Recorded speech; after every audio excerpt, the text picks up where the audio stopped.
È una buona notizia quella che vogliamo dare oggi, e cioè che l'impianto agrivoltaico di Via d'Azeglio verrà archiviato. Il contestato impianto agrivoltaico da 11 MW previsto in via d'Azeglio a Marocco di Mogliano, Veneto, non sarà più realizzato. Dopo oltre un anno di confronti, la società proponente Alfa Toro ha deciso di non proseguire con il progetto in quell'area, ascoltando le richieste della comunità locale e dell'amministrazione. A darne notizia il sindaco Davide Bortolato. La società l'Alfa Toro, che ha un'etica imprenditoriale veramente da stimare, ha capito che aveva creato un problema sociale.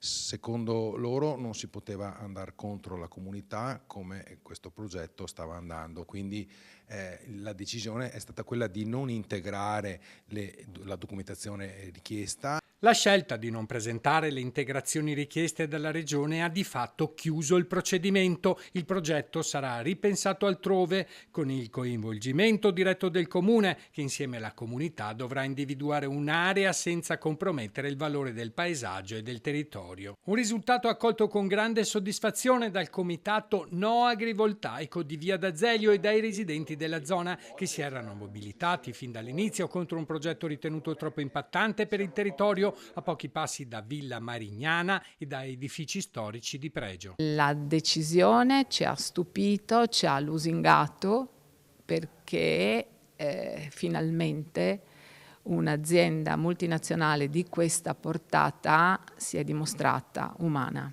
La legge regionale ora andrebbe cambiata, sostiene il comitato. La legge va modificata, come vanno creati anche dei buffer dalle zone dei centri rurali abitati. E questo la legge adesso non lo prevede. Non lo prevede assolutamente. Sostengo che il procedimento autorizzativo unico regionale sia un procedimento che deve passare attraverso le amministrazioni locali.